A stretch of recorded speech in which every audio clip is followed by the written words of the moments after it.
Greetings, Earthlings. Phil here with Reality Reviews. Today we have something different for you. Today we will be reviewing the case of very true crimes of Joseph Metheny. Metheny was a serial killer, a literal axe murderer, and a cannibal who ran through Baltimore in the mid-90s. Caught his first victim in 94.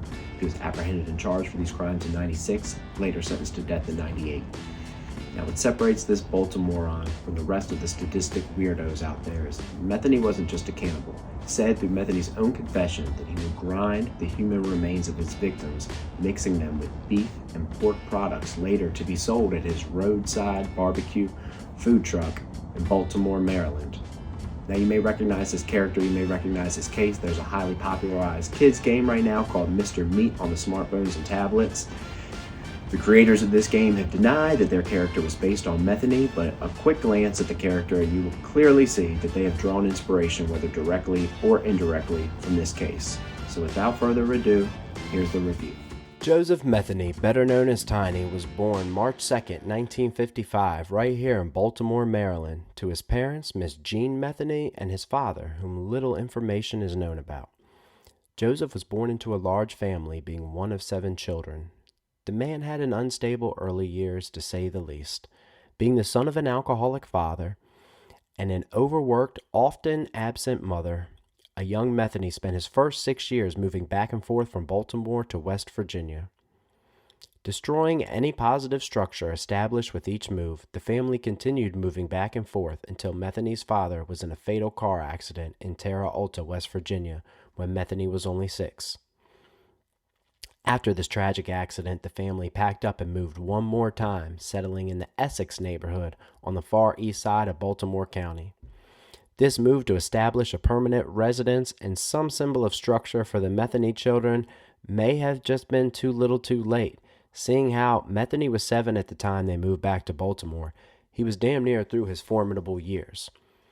Not enough is said regarding a child's formative years, between the ages of 0 and 8, where children learn quicker than any other stage of their life. Throughout these years, children experience a rapid cognitive, social, emotional, and physical development. As Metheny entered his adolescent through teen years, things only got worse.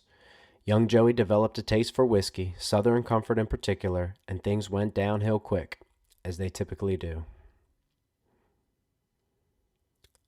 For the rest of Metheny's teenage years, he would bounce around staying with various friends in which he describes as a foster-like arrangements.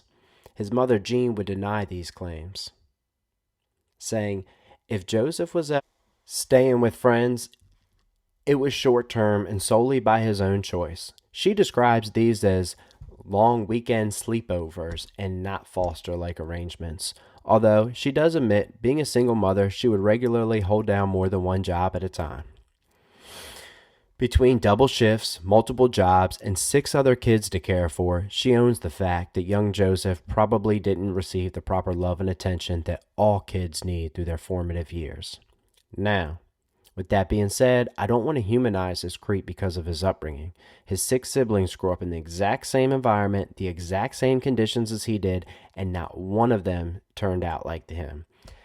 Never mind his specific situation, as of January 2021, an estimated 57.45% of Baltimore youth are from a single-parent household, which surprisingly is a record low in contrast to 2012, when the city reported single-parent households to be at an all-time high at a staggering 63.35%.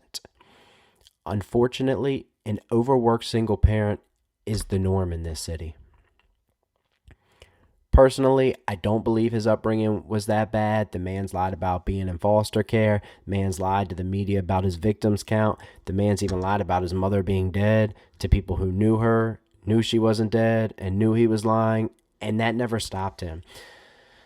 So we're starting to see a pattern here, a pattern of exaggeration, misinformation, and straight lies from Metheny. As Tiny grew older and failed at just about everything he had attempted thus far, he would drop out of junior high school, having never completed the 8th grade.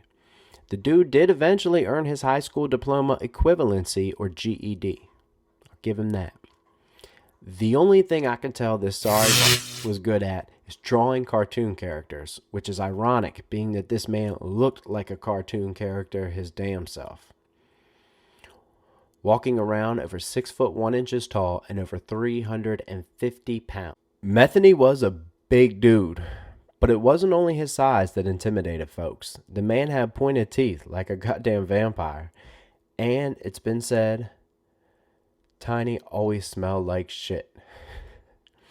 Having already given up on his education, Tiny struggled to find employment and purpose during this time.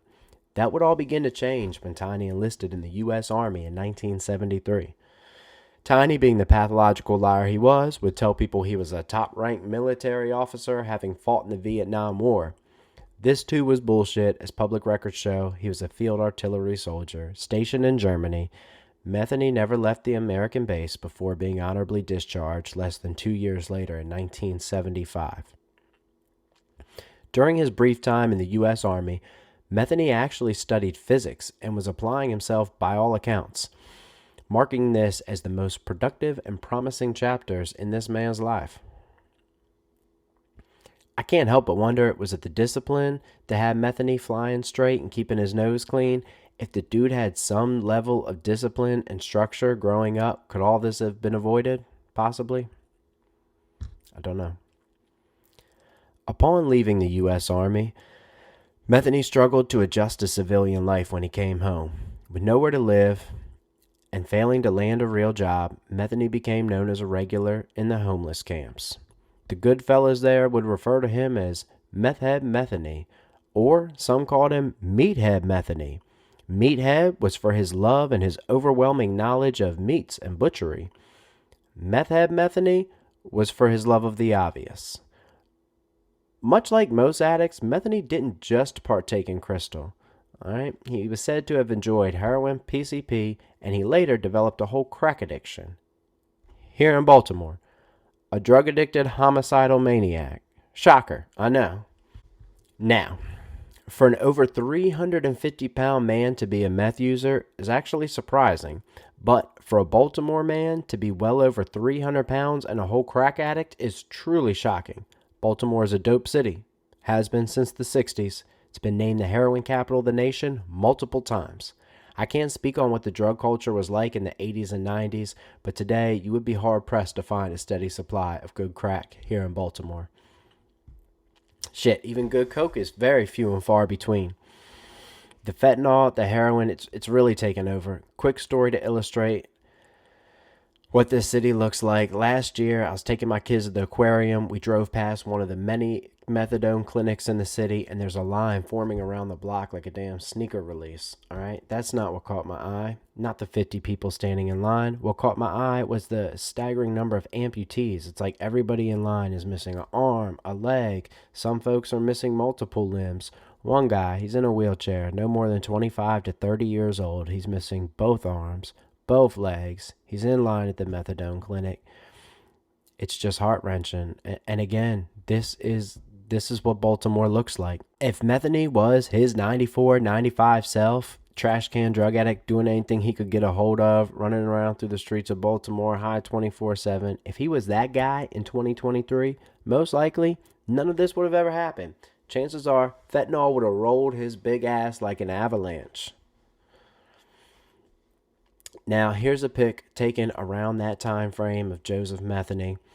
As you can see, major 90s metalhead vibes here. He's got the creepy pose, the intimidating stature. You notice the sharp teeth, shitty forearm tattoos, his goofy-ass almond-shaped bald head. All that will come up again shortly.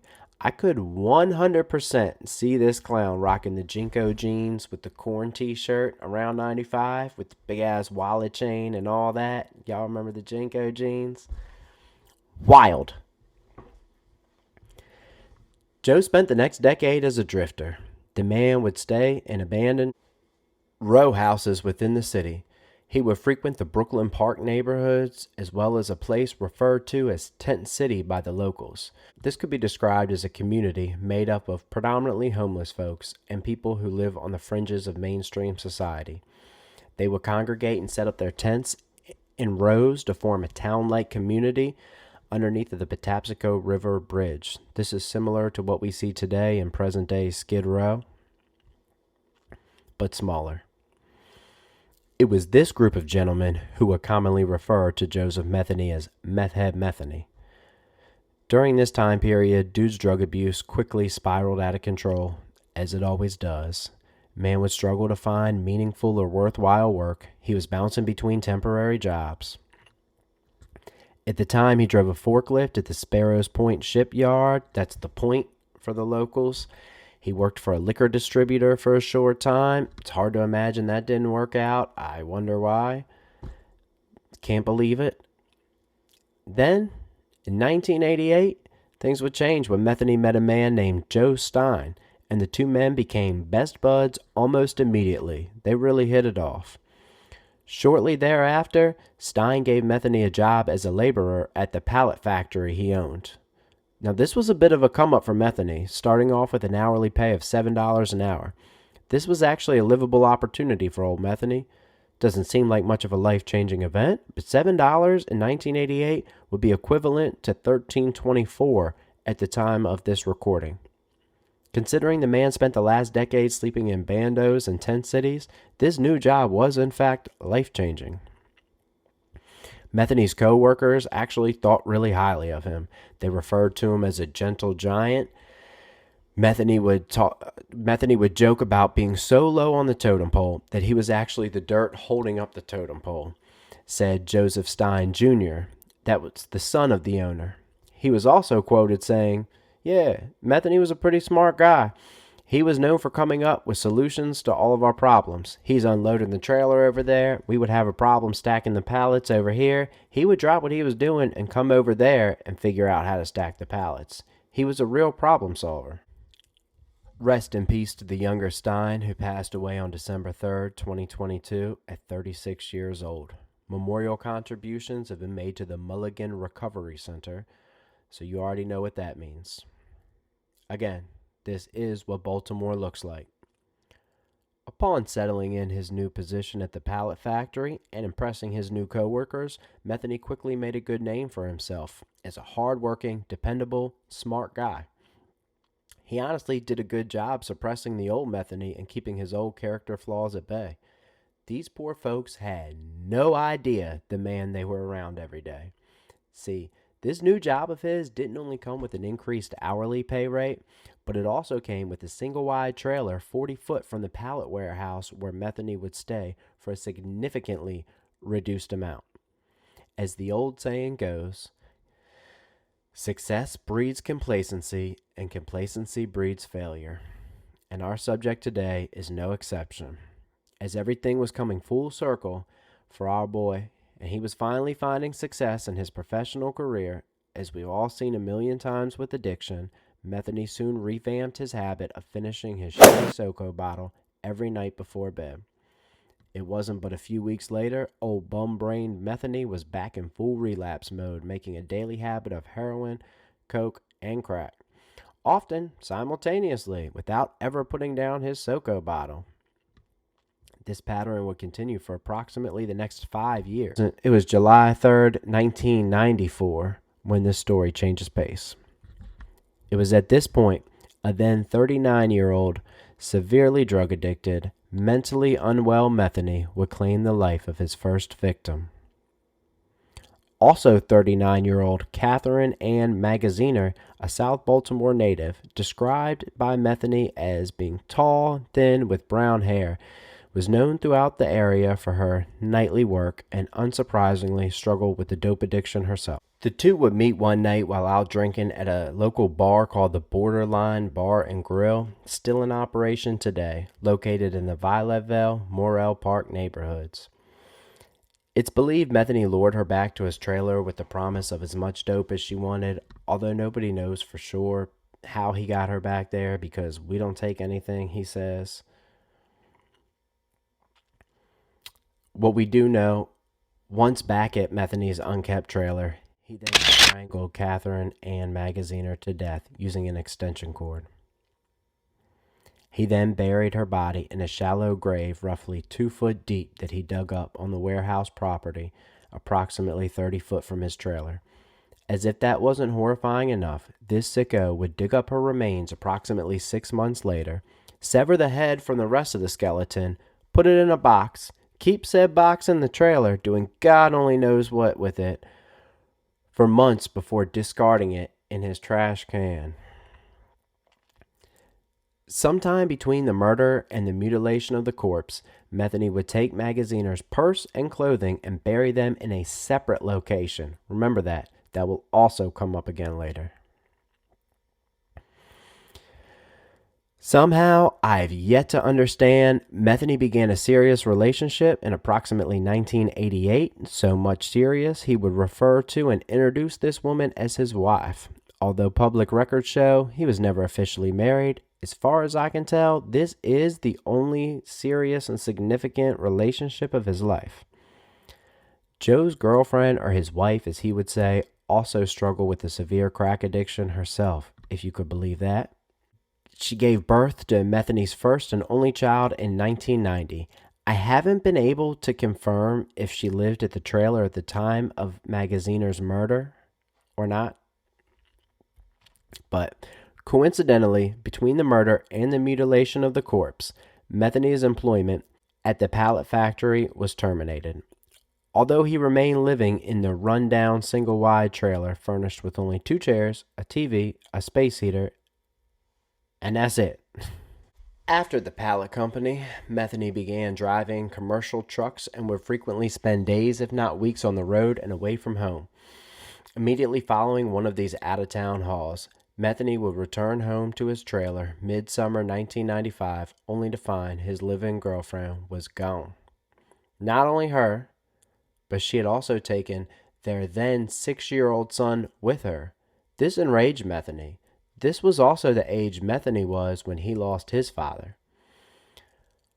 Her leaving not only infuriated Metheny, but taking his son triggered him and indirectly set off a chain of events that would haunt this city for years to come. The next few weeks, Metheny spent all night long cruising through all the homeless camps, all the infamous drug corners around the city. He was pressing any mutual acquaintances for information regarding the whereabouts of his lady and his son. Upon making his rounds through some of the local halfway houses and treatment centers, Melonhead Metheny stopped at one of his old hangouts in the Hanover Street Bridge, in the then popular homeless camp / tent city set up under the bridge. It was there Metheny ran into 2 of his old acquaintances. Meet Randall Brewer and Randy Piker. After an awkward confrontation, followed by a brief interrogation by an obese, mentally unstable psychopath, the 2 men were then bludgeoned to death with an axe for what Metheny believed was withholding information from him. Now, side note, this same axe was used that same day by another man named Larry Amos, who was also a Tent City resident, and he used this axe to kill his rival, who was one Everett Dowell, also another Tent City resident. Amos was booked and charged with first-degree murder. Amos would later plea out to the lesser charge of manslaughter, serving only 1 year and 9 months of his 8-year prison sentence. Let that sink in. That's wild. Now, sometime in between his initial hire on at the pallet company and the day his old lady split, Metheny was able to conjure up enough coins to open up a roadside barbecue food truck in the Violetville neighborhood. While working on his roadside barbecue food stand, Metheny was questioned by investigators regarding the slaying of the 2 local homeless men. This questioning led to Metheny being booked on November 1st, 1995 for not 1, but 2 counts of first-degree murder. Metheny pled not guilty, and he sat in the Baltimore County Detention Center, BCDC for those of you that know, for 18 months while fighting the 2 murder charges with a public defender. In January of 96, a jury concluded that there wasn't enough evidence to convict Metheny on the double murder. It was only one juror who remained unconvinced that beyond a reasonable doubt Metheny had committed the murders. The public defender stressed the fact that Larry Amos committed a murder on the same day using the same weapon in the same location, insinuating Amos was actually responsible for the double murder that day.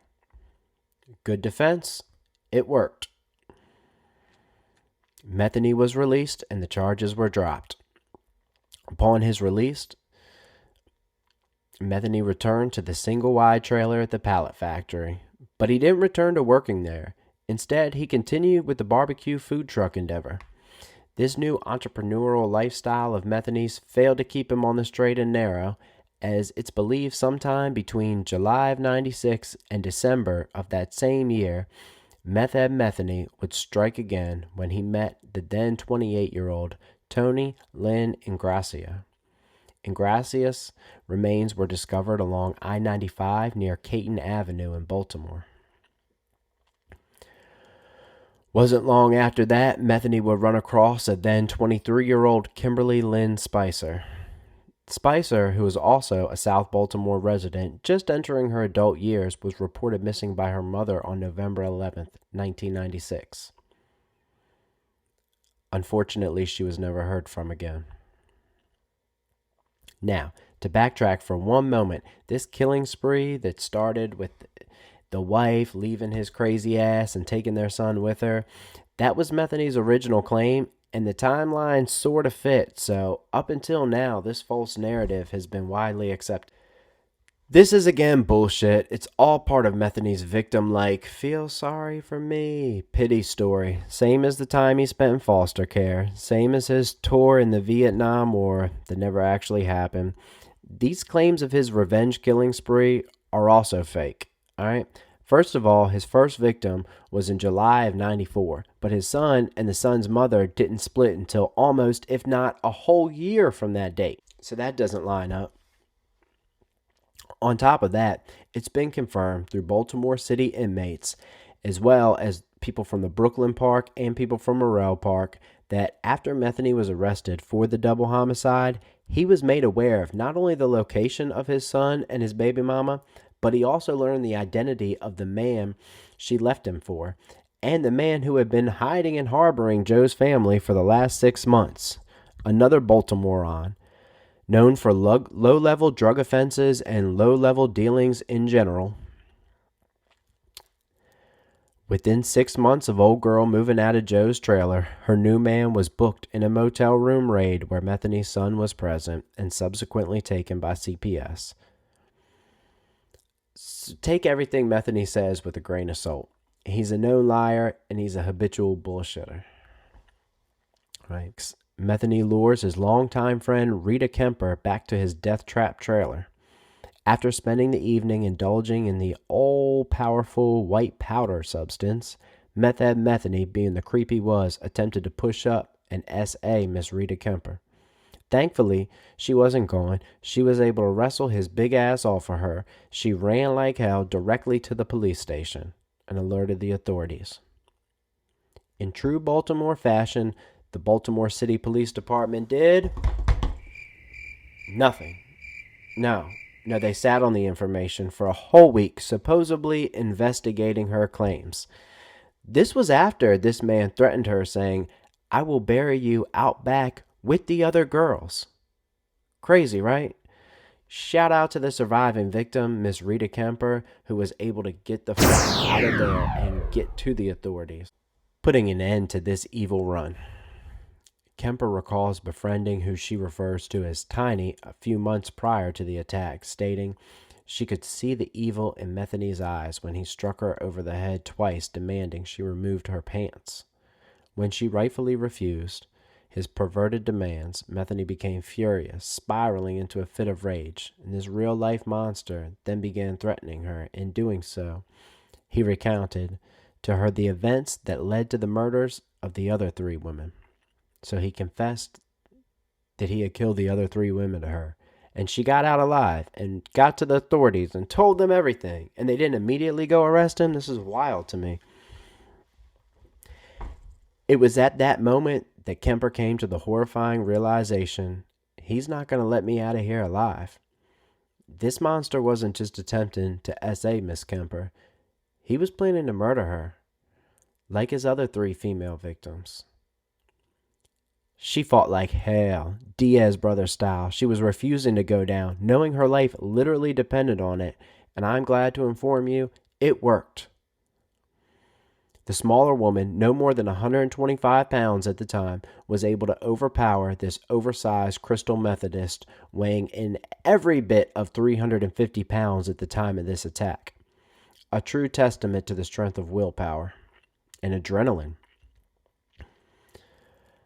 Over the next week, while the Baltimore City Police Department began building their case, they received a tip from one of Metheny's boys saying Joseph Metheny had proposed to him that he help Metheny bury the body of Kimberly Spicer. The informant revealed to detectives he believed Spicer's body was hidden inside the pallet factory warehouse for over 1 month. This tip was made to the Baltimore City Police Department on December 5th, 1996. The same day or just after midnight, the exact time is unknown, Detective Homer Pennington of the Baltimore City Police Department discovered the body of Kimberly Spicer in the warehouse, almost exactly where the informant said that the body was hidden. Roughly 3 hours later, at around approximately 3:30 a.m., both Joseph Metheny and his former employer, and his current landlord, Mr. Joseph Stein Sr., were both arrested by Baltimore City Police Department detectives, BCPD detectives, and members of an FBI task force. While the two were leaving a Christmas party in the 1700 block of Inverness Street in Baltimore City, I'm not familiar with that block, Metheny was charged with first-degree murder and for the death of Kimberly Ann Spicer. Stein Sr. was charged with being an accessory after the fact for Spicer's murder, accused of helping Metheny dispose of evidence related to the murder. I'm sure the fact that the body had been hidden inside of Stein's warehouse for a whole month led detectives to believe that Stein knew more about the murder than he disclosed to them. However, the charges against Stein would be dropped shortly thereafter, with the state's attorney citing a lack of evidence. Metheny's charges, on the other hand, would stick. Not only that, but he was also charged with the kidnapping and attempted essay of Rita Kemper. Metheny would admit to that, as well as the murders of Catherine Ann Magazina, Tony Lynn Ingracia. BCPD homicide investigators continue their interrogation of Metheny. Roughly 12 hours after his apprehension, Joseph Roy Metheny was formally charged and read his Miranda rights, which he then waived almost immediately. Roughly 48 hours after Metheny being Mirandized, he would be transported back to his single-wide trailer at the Joe Stein & Sons Pallet Company, located in the 3200 block of James Street in Baltimore City, also still in operation today. Metheny would be escorted by Detective Homer Pennington.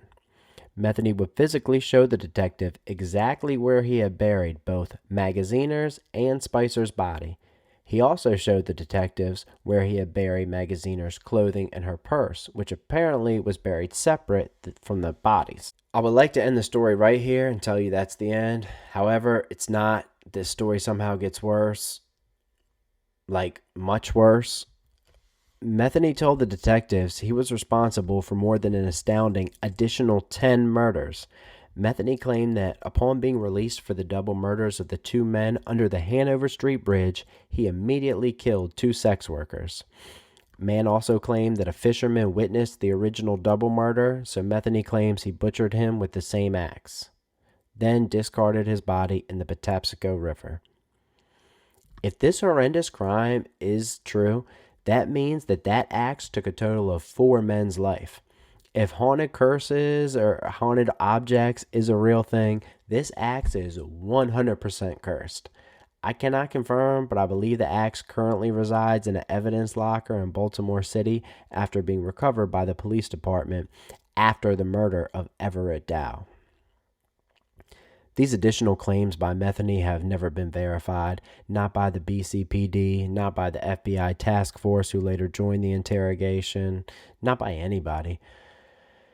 Metheny would also claim back in 1995 he once killed 3 sex workers within 5 hours along Washington Boulevard, discarding their body in the Patapsco River.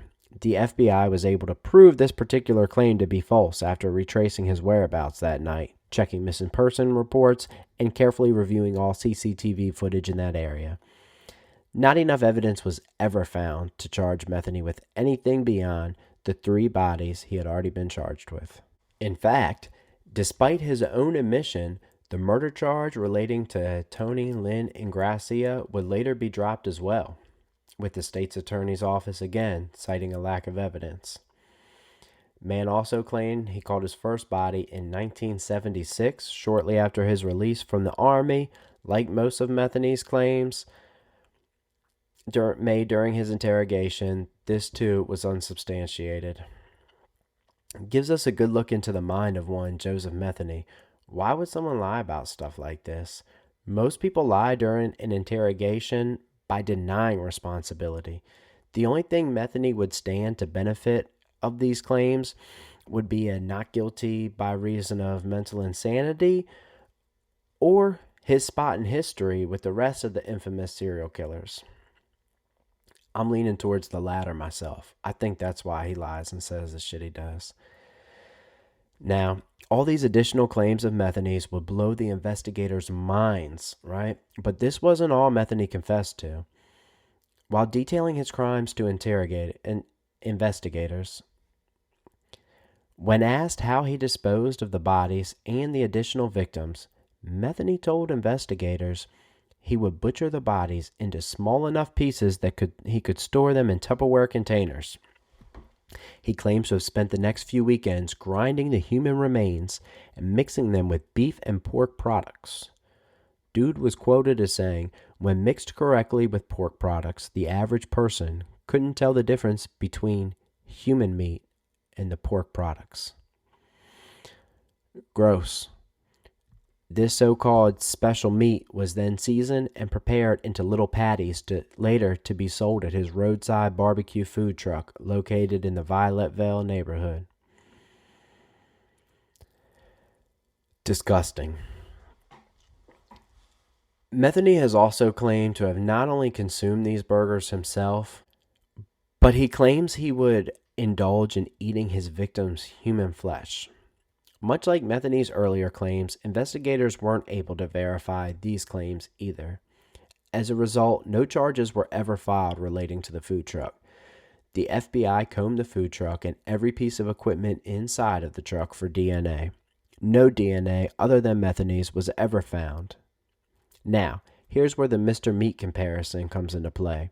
The large man, the female victims being held captive, the 90s metalhead vibe, the sharp teeth, the still-on tattoos, almost identical to Metheny himself. Not to mention the underlying theme of the game to break into a psychopathic cannibal's trailer and rescue a woman who's been held captive by the very obvious Joe Metheny-inspired character. Obviously, the creators of the game deny their character is based on our subject, but common sense proves otherwise. Now, Joseph Metheny went to trial for the murder and the robbery of Catherine Magazina in 1998, for which prosecutors sought the death penalty. Happy to tell you, the state won, and Metheny was sentenced to death in December of 1998, which he accepted with open arms, stating, "I don't know why I've done these things. Sense of power, I guess. I have no excuse why other than I just like to do it." Sick. Here in Maryland, in order for the state to exercise the use of capital punishment, which the death penalty qualifies as, Maryland law requires certain aggravating factors to be present in order for the death penalty to be applied. These aggravating factors include committing or attempting carjacking, robbery, arson, rape, or a first-degree sex offense. So the state was using the fact that Catherine Magazina's purse and her clothing were buried separately from her body, implying that Metheny robbed her of those items. The state was using the robbery as an aggravating factor and the murder as the initial felony. Okay? The judge allowed it, and the jury found Metheny guilty on all charges. Unfortunately, the death penalty was not upheld. Metheny's public defender was able to prove that Metheny didn't rob Magazina, citing a loophole in the sequence of events which took place that night. Attorneys for Metheny were pointing out that he actually killed Magazina first by strangling her with the extension cord. He then removed her clothes and pocketbook in the process of burying her in the 2-foot deep shallow grave she was found. The attorneys were arguing that the sequence of events shows he murdered Magazina and then he attempted to hide or discard the evidence, claiming he should have been charged with first-degree murder and tampering with evidence, not first-degree murder and robbery. A tampering charge combined with first-degree murder would not qualify as grounds for capital punishment. Basically, Meth Head Metheny would have had to have taken Magazina's purse and clothing before killing her to qualify as a robbery. Since he didn't keep her belongings, he buried them. This does actually fall under tampering with evidence, not robbery. Major L for the state's attorney's office, for the victim's family, and for Maryland taxpayers as a whole. As a result, Metheny's death sentence was overturned and commuted to 2 life sentences in the year 2000. Maryland prosecutors dropped the ball big time, and Metheny would take his 2 life sentences with him, and he would go sit on his unstable ass in the worst prison Maryland has to offer, Western Correctional Institution. Western Correctional Institution, also known as WCI, is a max-level state prison located in Cumberland, Maryland. Everyone around here refers to WCI as hell itself. There is one state prison of a higher level of security here in Maryland that's called North Branch. It's located directly next to WCI. North Branch is a segregation facility where every inmate in the entire prison is on segregation. This is commonly referred to as a lockdown facility, and this facility was actually modeled off of the ADX Supermax in Florence, Colorado. Opening in 2003 as a segregation building exclusively for WCI inmates, North Branch became its own prison in 2008, severing its ties to WCI. Due to its limited housing ability and 24-hour lockdown status, WCI remains the worst, most violent prison we have to offer here in the state of Maryland. The small city of Cumberland is also home to the only federal prison I know of in Maryland. It's called FCI Cumberland. I've never known anybody to go to FCI Cumberland. The way I believe it works in the feds is they ship you away from wherever it is you're from. So if you're from Maryland and you go to the feds, you're going to, I don't know, Terre Haute, Indiana, Beaumont, Texas, places like that. The people who do come to FCI Cumberland are people from California, Idaho, Texas, Minnesota, places like that. The feds like to shuffle people around a lot. They don't like you going to prison in the same neighborhood you came from. Now, I know people in WCI, specifically 3 people, who have claimed to meet the overweight serial killing slouch of a man known as Joseph Metheny between 2015 and 2017. One of these 3 men is my best friend and my first cousin, Timothy Perkins, aka T-Perk, or just Perk. I plan to do a whole video about him, his murder case, how he caught his life sentence at a later time. So subscribe and stay tuned for that. All 3 inmates I know personally adamantly deny these claims of Metheny being respected by inmates or Metheny being protected by the mafia or any organized crime group. Cap, and more cap. I have it on very good authority. Metheny was labeled as no good, and he was treated as such. He comes last for meal lines, canteen orders, anything that forms a line in that prison. Joseph Metheny was in the back of that line, as he should be. Maryland prisons, for those who don't know, are run by 2 groups of inmates. You have the Black Gorilla family, or the BGF, who refers to themselves as gorillas, and you have Dead Man Inc., or DMI, who refers to themselves as dogs.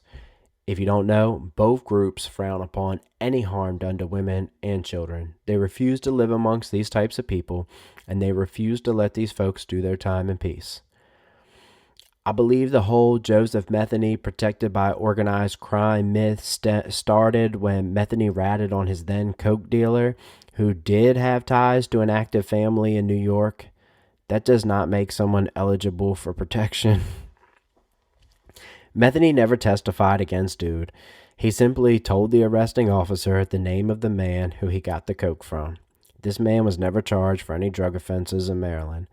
Metheny himself was not connected to any organized crime, and he certainly wasn't protected by any of the 5 families.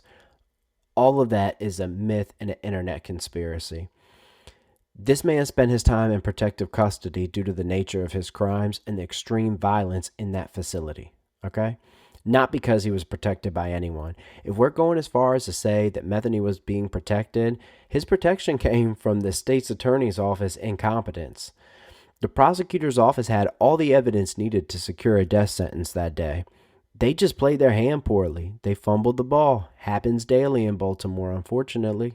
Metheny would sit his sick, perverted ass on the cold concrete slabs of WCI for the next 18 years. Joseph Roy Metheny was pronounced dead August 5th, 2017, alone in his protective custody cell at the infamous WCI.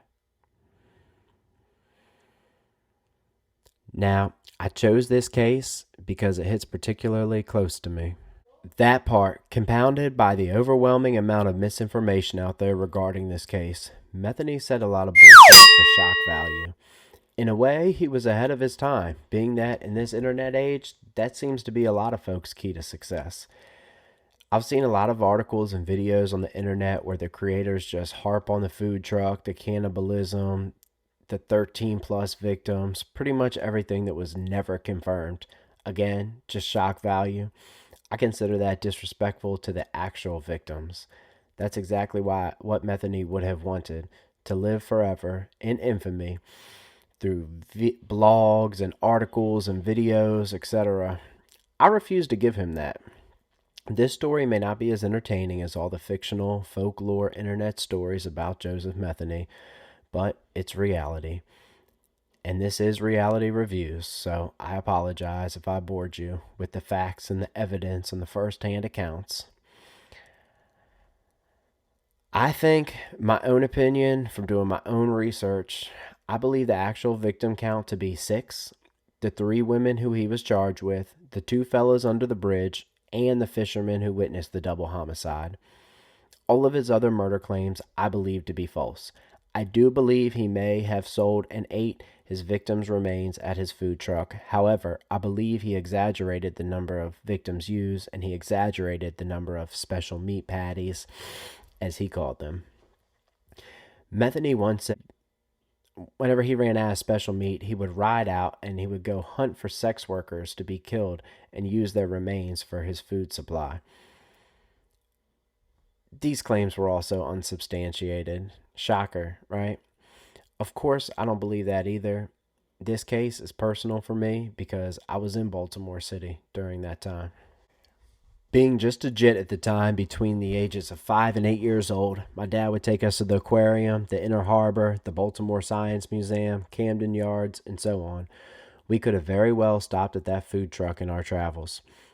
Also, I chose to do this because I know several people to meet this creep in his final years, and they were able to debunk the conspiracy that Metheny was protected by organized crime or that he was respected and feared in prison. These are all false. I've seen one video where the creators mentioned Metheny's death sentence was commuted to 2 life sentences on account of Maryland abolishing the death penalty in the year 2000. That's also false. The state of Maryland put down Wesley Baker in 2005 and Steve Oken in 2004, both via lethal injection and both for murder. More recently, in January 2021, the state would euthanize Dustin Higgs for allegedly ordering the murders of 3 female Maryland prosecutors. So that theory is also false. After doing all this research, I'm starting to see a clear connection between the creators who don't show the face in their videos and BS, exaggerated, clearly fictional stories that they present as true crime for some reason, even though they're not true. Ironic, huh? I hope I was able to inform someone and debunk the internet conspiracies regarding this case. I hope y'all enjoyed this video. I've put an insane amount of time and research into this video. If you could leave a like and subscribe. I would really appreciate that. We really need to get our subscriber count up. Thanks, y'all. Catch y'all in the next one.